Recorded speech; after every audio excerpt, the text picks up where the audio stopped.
ਨੇ ਨਿਰਮਲ ਸਿੰਘ ਜੀ, ਸਤਿ ਸ਼੍ਰੀ ਅਕਾਲ। ਹਾਂਜੀ, ਸਤਿ ਸ਼੍ਰੀ ਅਕਾਲ ਭੈਣ ਜੀ। ਸਤਿ ਸ਼੍ਰੀ ਅਕਾਲ। ਹਾਂਜੀ, ਉਹ ਮੈਂ ਆਪਣੇ ਕਿਸੇ ਨੇ ਉਹ ਗਲ ਦੀ ਪ੍ਰੋਬਲਮ ਦੱਸਿਆ ਸੀ ਵੀ ਗਲਾ ਖਰਾਬ ਆ।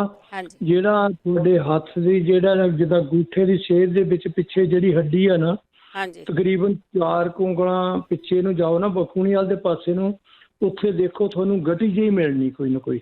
ਅੱਛਾ। ਗਠੀ ਬਣ ਜਾਂਦੀ ਹੈ ਤੇ ਉਹਦੇ ਨਾਲ ਜੇ ਤੁਸੀਂ ਉਹਨੂੰ ਆਪਣੇ ਜਾਂ ਕੋਈ ਆਪਣੇ ਵੈਸਲੀਨ ਲਾ ਕੇ ਜਾਂ ਤੇਲ ਲਾ ਕੇ ਜਾਂ ਦੂਸਰੇ ਅਰਬਿੰਗ ਜਿਹੜੇ ਹੁੰਦੇ ਦੂਸਰੀ ਜਿਹੜੀ ਆ ਉਹ ਲਾ ਕੇ ਨਾ ਉਹਨੂੰ ਗਠੀ ਨੂੰ ਮਲ ਦਿਓ ਨਾ, ਤਾਂ ਤੁਹਾਡਾ ਗਲ ਜਿਹੜਾ ਠੀਕ ਹੋ ਜਾਊਗਾ। ਉਹ ਜਿਹੜੀ ਗਠੀ ਆ ਨਾ ਉਹ ਘੁਲ ਜਾਣੀ ਹੈ, ਖਤਮ ਹੋ ਜਾਣੀ ਹੈ। ਅੱਛਾ ਅੱਛਾ, ਮਾਲਿਸ਼ ਕਰਨੀ ਹੈ ਉਹਦੀ। ਉਹਦੇ ਮਾਲਿਸ਼ ਕਰ ਦਿਓ ਤਾਂ ਉਹ ਖਤਮ ਹੋ ਜਾਂਦੀ ਤੇ ਨਾਲ ਤੁਹਾਡਾ ਗਲ ਵੀ ਠੀਕ ਹੋ ਜਾਣਾ। ਠੀਕ ਹੈ ਜੀ। ਤੇ ਬਾਕੀ ਜੇ ਪੈਰਾਂ ਦੀ ਜਿਹੜੀ ਜਿੱਦਾਂ ਤਕਲੀਫ ਆ, ਜਿੱਦਾਂ ਕਹਿੰਦੇ ਛੇਕ ਨਿਕਲਦਾ ਜਾਂ ਹੋਰ ਕੁਛ ਆ, ਉਹਦਾ ਤੁਸੀਂ ਅਗਰ ਰੰਡੀ ਦੇ ਤੇਲ ਦੀ ਮਾਲਿਸ਼ ਕਰਕੇ ਤੇ ਉੱਪਰ ਨਿੰਬੂ ਘਸਾਓ ਤੇ ਨਿੰਬੂ ਦੇ ਨਾਲ ਤੁਹਾਡੇ ਫਿਰ ਰਾਤ ਨੂੰ ਫਿਰ ਜਰਾਬਾ ਪਾ ਕੇ ਸੌਂ ਜਾਓ ਤੇ ਉਹ ਤੁਹਾਡੇ ਪੈਰ ਵੀ ਨਰਮ ਹੋਣਗੇ ਤੇ ਤੁਹਾਡੀ ਜਿਹੜੀ ਤਕਲੀਫ ਆ ਉਹ ਵੀ ਠੀਕ ਹੋ ਜਾਊਗੀ। ਠੀਕ। ਬਾਕੀ ਮੈਂ ਇੱਕ ਭੈਣ ਜੀ ਉਹਨਾਂ ਨੂੰ ਦੱਸਿਆ ਪਿਛਲੇ ਵਾਰੀ ਰਾਣੀ ਉਹਨਾਂ ਨੂੰ ਵੀ ਹਾਂ ਵੀ ਜੇ ਸਿਰ ਦਰਦ ਹੋਵੇ ਤੇ ਨਿੰਬੂ ਮਲੋ, ਤੇ ਉਹਨਾਂ ਦੀ ਕੋਈ ਦੱਸਿਆ ਨਹੀਂ ਉਹਨਾਂ ਫੀਡਬੈਕ ਕੋਈ ਅਸਰ ਪਿਆ ਜਾਂ ਫਰਕ ਪਿਆ ਜਾਂ ਨਹੀਂ ਪਿਆ, ਉਹ ਵੀ ਜ਼ਰੂਰ ਦੱਸ ਦੇਣੇ, ਉਹ ਦੱਸਣ ਜ਼ਰੂਰ। ਠੀਕ ਹੈ ਜੀ। ਹਾਂਜੀ, ਬਸ ਇਹੀ ਸੀਗਾ ਜੀ। ਮੈਂ ਜਿੰਨਾ ਕੁ ਮੈਨੂੰ ਸੀਗਾ ਨੌਲੇਜ, ਕਿਉਂਕਿ ਆਹ ਤਾਂ ਵੈਸੇ ਜਿਹੜੀ ਗਠੀ ਦਾ ਦੱਸਿਆ ਇਹ ਤਾਂ ਮੈਨੂੰ ਬਹੁਤ ਟਾਈਮ ਤਕਰੀਬ 7-8-9 ਸਾਲ ਤੋਂ ਪਹਿਲਾਂ ਤੋਂ ਪਤਾ। ਮੈਂ ਤਾਂ ਆਪਣਾ ਆਪ ਇੱਦਾਂ ਜੇ ਕੋਈ ਮੇਰੀ ਤਕਲੀਫ ਹੋਵੇ ਤੇ ਮੈਂ ਆਪਣੇ ਆਪ ਹੀ ਇੱਦਾਂ ਠੀਕ ਕਰ ਲੈਂਦਾ ਉਹਨਾਂ ਨੂੰ। ਠੀਕ ਹੈ ਜੀ। ਹਾਂਜੀ, ਓਕੇ ਭੈਣ ਜੀ, ਥੈਂਕ ਯੂ ਜੀ। ਥੈਂਕ ਯੂ ਬਾਬਾ, ਧੰਨਵਾਦ। ਦੇਖੋ, ਦੇਖ ਲਓ ਸਾਡੇ ਸਰੀਰ ਦੇ ਵਿੱਚ ਹੀ ਆ ਕੁਛ ਨਾ ਕੁਛ। ਤੁਸੀਂ ਦੇਖ ਲਓ ਜਿਨ੍ਹਾਂ ਦੇ ਗਲ ਖਰਾਬ ਆ ਕਿ ਤੁਹਾਡੀ ਅੰਗੂਠੇ ਤੋਂ ਥੱਲੇ ਨੂੰ ਜਿਹੜੀ ਹੱਡੀ ਆ ਉੱਥੇ ਇੱਕ ਕਹਿੰਦੇ ਇੱਕ ਗਠੀ ਜਿਹੀ ਵੱਜੀ ਹੋਣੀ ਆ, ਉਹ ਇੰਨੀ ਹਿਲਾ ਕੇ ਦੇਖ ਲਓ ਆਪਣੀਆਂ ਦੋਹੇ ਬਾਹਾਂ ਕਿਹਦੇ ਵਿੱਚ ਗਠੀ ਤੁਹਾਨੂੰ ਦਿਖਦੀ ਆ, ਅਤੇ ਉਸ ਨੂੰ ਮਲ ਕੇ ਉਹਨੂੰ ਮੈਲਟ ਕਰ ਲਓ। ਇਹੀ ਹੋ ਸਕਦਾ, ਜੇ ਨਹੀਂ ਹੈਗੀ ਤਾਂ ਕੋਈ ਹੋਰ ਪ੍ਰੋਬਲਮ ਵੀ ਹੋ ਸਕਦੀ ਆ। ਬਿਕਾਜ਼ ਬਾਡੀ ਆਪੋ ਆਪਣੀ, ਕਿਸੇ ਨੂੰ ਕਿਸੇ ਚੀਜ਼ ਤੋਂ ਆਰਾਮ ਆਉਂਦਾ, ਕਿਸੇ ਨੂੰ ਕਿਸੇ ਚੀਜ਼ ਤੋਂ ਆਰਾਮ ਆਉਂਦਾ ਆ। ਅਤੇ ਇੱਕ ਜਿਸ ਤਰ੍ਹਾਂ ਗੱਲ ਦਾ ਪੁੱਛਿਆ ਸੀਗਾ, ਇੱਕ ਪੁੱਛਿਆ ਸੀ ਵੀ ਕਿਸੇ ਦਾ ਬੱਚਾ ਆ ਉਹ ਜਦੋਂ ਖਾਂਦਾ ਉਹਨੂੰ ਟੋਇਲਟ ਜਾਣਾ ਪੈਂਦਾ ਆ, ਅਤੇ ਉਹਦਾ ਇਲਾਜ ਵੀ ਦੱਸ ਜੇ ਕਿਸੇ ਨੂੰ ਪਤਾ ਹੋਊਗਾ। ਜਸਵੀਰ, ਸਤਿ ਸ਼੍ਰੀ ਅਕਾਲ। ਹਾਂਜੀ, ਸਤਿ ਸ਼੍ਰੀ ਅਕਾਲ ਭੈਣ ਜੀ। ਸਤਿ ਸ਼੍ਰੀ ਅਕਾਲ। ਹਾਂਜੀ, ਪ੍ਰੋਗਰਾਮ ਤੁਹਾਡਾ ਭੈਣ ਜੀ ਬਹੁਤ ਸੋਹਣਾ ਹੈ ਜੀ। ਥੈਂਕ ਯੂ ਜੀ। ਅੱਛਾ, ਲਾਸਟ ਵੀਕ ਨਾ ਦੱਸਿਆ ਸੀ ਨੇਲ ਤੋਂ ਕੋਈ ਲੋਸ਼ਨ ਦੱਸਿਆ ਸੀ, ਉਹਨਾਂ ਨੂੰ ਕੁਛ ਉਹ ਫਾਈਨ ਨਹੀਂ ਹੁੰਦਾ ਪਿਆ, ਪਤਾ ਨਹੀਂ ਕੀ ਨਾਮ ਸੀ ਚੰਗੀ ਤਰ੍ਹਾਂ, ਜਦ ਤੱਕ ਉਹਨਾਂ ਨੂੰ ਦੱਸ ਦੇਣਾ। ਕਾਹਦੇ ਤੋਂ ਦੱਸਿਆ ਸੀਗਾ? ਨੇਲ ਬਲੈਕ ਹੋਇਆ ਆ ਬਹੁਤ। ਅੱਛਾ ਅੱਛਾ ਅੱਛਾ ਅੱਛਾ, ਹਾਂ ਪਿਛਲੇ ਵੀਕ ਦੱਸਿਆ ਤਾਂ ਸੀਗਾ ਕੁਛ। ਹਾਂਜੀ, ਤੇ ਨਾਲ ਇੱਕ ਜਿਹੜੀ ਟਿਊਬ ਜ਼ਖਮਾਂ ਤੋਂ ਕਹਿੰਦੇ ਸੀਗੇ ਨਾ, ਜੇ ਤਾਂ ਭੈਣ ਜੀ ਹੁਣ ਪਲੀਜ਼ ਦੁਬਾਰਾ ਦੱਸ ਦੇਣਾ, ਫਾਈਨ ਨਹੀਂ ਹੁੰਦੀ ਪਈ। ਠੀਕ ਹੈ ਜੀ। ਹਾਂਜੀ, thank you so much. Thank you ਜੀ, ਥੈਂਕ ਯੂ। ਸ਼ੂਗਰ ਦਾ ਦੱਸ ਦਿਆ ਕਰੋ ਜੇ ਕਿਸੇ ਨੂੰ ਸੌਖਾ ਜਿਹਾ ਆਰਾਮ ਆਇਆ। ਅਤੇ ਕੌਲੀ ਵਾਲਾ ਪੁੱਛਿਆ ਸੀ, ਉਹ ਬਾਅਦ ਵਿੱਚ ਮੈਂ ਦੱਸਦੀ ਹਾਂ ਤੁਹਾਨੂੰ, ਕਿਉਂਕਿ ਬਾਰ ਪੁੱਛਿਆ ਜਾਂਦਾ ਉਸ ਵੇਲੇ। ਤੁਸੀਂ ਵੈਸੇ ਦੁਬਾਰਾ ਜ਼ਰੂਰ ਸੁਣਿਆ ਕਰੋ। ਸੁਰਿੰਦਰ। ਹਾਂਜੀ, ਸਤਿ ਸ਼੍ਰੀ ਅਕਾਲ ਭੈਣ ਜੀ। ਸਤਿ ਸ਼੍ਰੀ ਅਕਾਲ ਭੈਣ ਜੀ। 6-7 ਸਾਲ ਦਾ ਬੱਚਾ ਆ, ਉਹਨੂੰ ਮਾੜੀ ਜੇ ਸਕੂਲ ਜਾਂਦਾ ਤਾਂ ਮਾੜੀ ਜਿਹੀ ਹਵਾ ਕਿਤੇ ਲੱਗਦੀ ਤਾਂ ਉਹਨੂੰ ਜ਼ੁਕਾਮ ਹੋ ਜਾਂਦਾ ਨਾ। ਉਹਦੀ ਸਿਹਤ ਨਹੀਂ ਉਹਦੀ ਬਹੁਤੀ ਬਣਦੀ ਹੈਗੀ। ਇਹਦੇ ਬਾਰੇ ਕੁਛ ਦੱਸਿਓ, ਕੀ ਦੇਈਏ ਉਹਨੂੰ, ਕਿੱਦਾਂ ਕਰੇ? ਉਹਦਾ ਖਾ ਲੈਂਦਾ ਸਾਰੀ ਚੀਜ਼, ਜਿੱਦਾਂ ਜਿਹੜੀ ਵੀ ਦੇਵੋ। ਠੀਕ ਆ। ਸਿਹਤ ਨਹੀਂ ਬਹੁਤੀ ਬਣਦੀ ਉਹਦੀ। ਦੂਜਾ ਸਾਲ ਆ ਸਕੂਲ ਜਾਂਦੇ ਨੂੰ? ਹਾਂਜੀ, 6-7 ਸਾਲ ਦਾ। ਹਾਂਜੀ, ਉੱਧਰ ਆ ਇੰਡੀਆ 'ਚ। ਠੀਕ ਆ। ਹਾਂਜੀ, ਠੀਕ ਹੈ ਜੀ, ਪੁੱਛ ਲੈਂਦੇ ਇਹ ਕੁਝ ਦੱਸਿਓ। ਹਾਂਜੀ ਜ਼ਰੂਰ ਜੀ, ਧੰਨਵਾਦ ਜੀ। ਤਾਂ ਉੱਥੇ ਦਾ ਪੌਣ ਪਾਣੀ ਤਾਂ ਹੁਣ ਬਹੁਤ ਵਧੀਆ ਹੈ, ਆਪਾਂ ਕੀ ਕਹੀਏ, ਕਿਉਂਕਿ ਕਈ ਗੱਲਾਂ ਬਾਤਾਂ ਜਿਹੜੀਆਂ ਵਿੱਚ ਉਹ ਹੋ ਜਾਂਦੀਆਂ। ਮਨਜੀਤ ਕੌਰ ਜੀ। ਹਾਂਜੀ, ਵਾਹਿਗੁਰੂ ਜੀ ਕਾ ਖਾਲਸਾ, ਵਾਹਿਗੁਰੂ ਜੀ ਵਾਹਿਗੁਰੂ ਜੀ ਕੀ ਫਤਿਹ। ਹਾਂਜੀ ਭੈਣ ਜੀ, ਜਿਹੜੇ ਛੋਟੇ ਬੱਚੇ ਨੂੰ ਕਹਿੰਦੇ ਨਜ਼ਲਾ ਨਹੀਂ ਹਟਦਾ 7 ਸਾਲ ਦੇ ਨੂੰ, ਉਹਦੇ ਲਈ ਖੂਬ ਕਲਾਂ ਉੱਥੋਂ ਮਿਲ ਜਾਣੀਆਂ, ਪੰਜਾਬ ਤੋਂ। ਹਾਂਜੀ, ਉੱਥੇ ਖੂਬ ਕਲਾਂ ਮਿਲ ਜਾਣੀਆਂ। ਤੇ ਨਾਲ ਮਣੱਕਾ ਲੈ ਲੈਣ, 5-4 ਮਣੱਕੇ ਪਾਉਣ, ਬੀਜ ਕੱਢ ਕੇ ਤੇ ਖੂਬ ਕਲਾਂ ਚੁਟਕੀ ਪਾਉਣੀ ਹੁੰਦੀ ਆ। ਤੇ ਉਹ ਉਬਾਲ ਕੇ ਉਹਨੂੰ ਕਾੜਾ ਜਿਹਾ ਰਹਿਣ ਕੇ ਦੇਣ, ਮਿਸ਼ਰੀ ਪਾ ਕੇ ਲਗਾਤਾਰ ਦੇਣ, 2 ਹਫ਼ਤੇ ਦੇਣ ਜਿੱਦਾਂ ਨਾ। ਠੀਕ ਹੈ।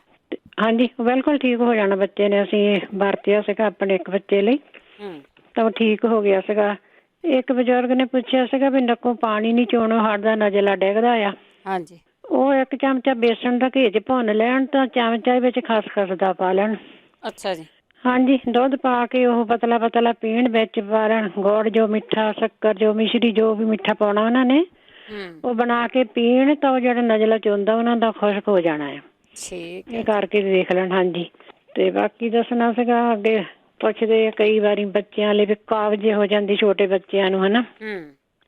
ਉਹਨਾਂ ਲਈ ਜੇ 5-7 ਸਾਲ ਦੇ ਬੱਚੇ 2 ਤੋਂ ਲੈ ਕੇ 6-7 ਸਾਲ ਦੇ ਬੱਚੇ ਲਈ ਉਹਨੂੰ ਪਾਣੀ ਆਪਾਂ ਜ਼ਰੂਰ ਕੋਸਾ 2-4 ਚਮਚੇ ਪਿਲਾਉਣਾ ਸਿਖਾ ਲਈਏ ਸਵੇਰੇ ਉੱਠਦਿਆਂ ਨੂੰ।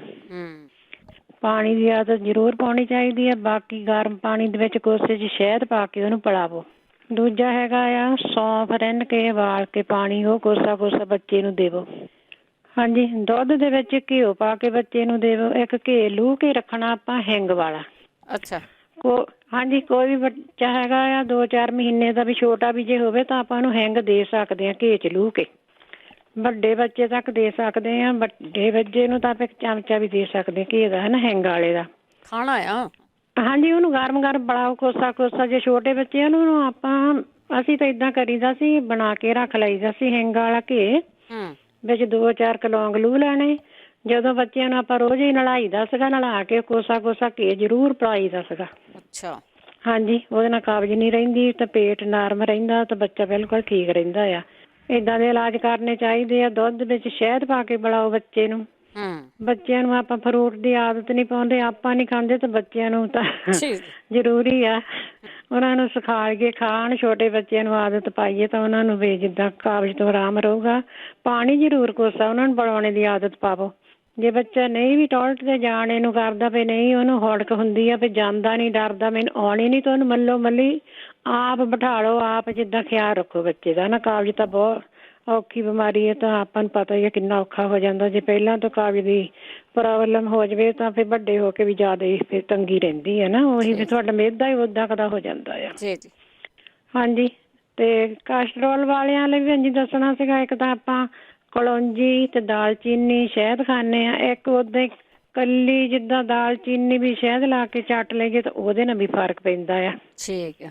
ਹਾਂਜੀ, ਇਹ ਸਵੇਰੇ ਗਰਮ ਪਾਣੀ 'ਚ ਪਾ ਕੇ ਆਪਾਂ ਦਾਲਚੀਨੀ ਕਲੌਂਜੀ ਸਾਰੀਆਂ ਚੀਜ਼ਾਂ ਲੈ ਲਈਏ ਤਾਂ ਫਿਰ ਬੜੀਆਂ ਫਾਇਦੇ ਰਹਿੰਦੀਆਂ ਆ। ਕੋਲੈਸਟਰੋਲ ਤੁਹਾਡਾ ਪੇਟ ਸਾਫ਼ ਸਭ ਕੁਛ ਇਹਦੇ ਵਿੱਚ ਆ ਜਾਂਦਾ ਆ। ਬਾਕੀ ਕਈ ਪੁੱਛਦੇ ਰਹਿੰਦੇ ਵੀ BP ਸਾਡਾ ਬਹੁਤ ਵੱਧਦਾ ਆ ਨਾ। ਹਾਂਜੀ ਹਾਂਜੀ। BP ਤਾਂ ਆਪਾਂ ਫਿਰ ਟੈਨਸ਼ਨਾਂ ਪਾ ਲਈ ਦੀਆਂ ਵਿਹਲੇ ਬੈਠੇ ਸੋਚੀ ਜਾਈਦਾ ਕੁਛ ਨਾ ਕੁਛ ਵਧਾ ਲਈਦੇ ਆ ਵਿਹਲੇ। ਹਾਂਜੀ ਹਾਂਜੀ। ਤੇ ਏਦਾਂ ਕਰੋ ਜੇ ਹੁਣ ਤੁਸੀਂ ਵਿਹਲੇ ਬੈਠੇ ਆ ਤਾਂ ਤੁਸੀਂ ਆਪਣੀ ਐਕਸਰਸਾਈਜ਼ ਕਰੋ ਉਂਗਲੀਆਂ ਦੀ। ਆਪਣੀਆਂ 2 ਉਂਗਲੀਆਂ ਅੰਗੂਠੇ ਦੇ ਨਾਲ ਜੋੜਨੀਆਂ। ਘੁੱਟ ਕੇ ਰੱਖਣੇ ਫੁੱਲ ਇਹ ਨਹੀਂ ਵੀ ਇੱਕ ਉਂਗਲੀ ਜੋੜ ਲਈ ਤਾਂ ਦੂਜੀ ਨਹੀਂ ਜੁੜੀ। ਹਾਂ, ਪੋਟਿਆਂ ਦੀਆਂ ਕਰਨੀਆਂ ਉੱਪਰਲੀਆਂ ਦੀਆਂ। ਹਾਂ, ਪੋਟੇ 3 ਜੋੜਨੇ ਅੰਗੂਠੇ ਦੇ ਤਾਂ 2 ਨਾਲ ਦੀਆਂ ਉਂਗਲੀਆਂ ਦੇ। ਚੀਚੀ ਨਾਲ ਦੀ ਉਂਗਲੀ ਚੀਚੀ ਤੋਂ ਦੂਜੀ ਉਂਗਲੀ ਉਹ ਕੱਲੀਆਂ ਰੱਖਣੀਆਂ ਆ। ਇਹ 3 ਫੁੱਲ ਆਪਾਂ ਦੱਬ ਕੇ ਰੱਖਣੇ ਆ। ਜਦੋਂ ਵੀ ਵਿਹਲੇ ਬੈਠੇ ਆ TV ਦੇਖਦੇ ਆ ਤੁਰੇ ਫਿਰਦੇ ਆ ਜਦੋਂ ਵੀ ਤੁਹਾਨੂੰ ਟਾਈਮ ਮਿਲਦਾ ਆ ਤਾਂ ਇਹ ਉਂਗਲਾਂ ਦੀ ਤੁਸੀਂ ਜਿੱਦਾਂ ਕਰੋ ਪ੍ਰੈਕਟਿਸ ਆਪਣੀ। ਇਹਦੇ ਨਾਲ ਤੁਹਾਡੇ ਪੁਆਇੰਟ ਦੱਬ ਹੁੰਦੇ ਆ ਤਾਂ ਤੁਹਾਡਾ BP ਜਿਹੜਾ ਬਿਲਕੁਲ ਆਪੇ ਠੀਕ ਹੋ ਜਾਂਦਾ ਆ। ਠੀਕ ਹੈ ਜੀ। ਹਾਂਜੀ, ਇਹ ਕਰੋ ਇਲਾਜ। ਘਰ ਬੈਠੇ ਵਿਹਲੇ ਐਵੇਂ ਕਾਹਨੂੰ BP ਆਪਾਂ ਵਧਾਈ ਜਾਂਦੇ ਆਪਣਾ ਆਪ ਖਿਆਲ ਰੱਖੀਏ ਭੈਣ ਜੀ। ਬਿਲਕੁਲ। ਥੈਂਕ ਯੂ ਜੀ। ਥੈਂਕ ਯੂ ਜੀ। ਥੈਂਕ ਯੂ ਜੀ। Thank you. ਸਤਿ ਸ਼੍ਰੀ ਅਕਾਲ।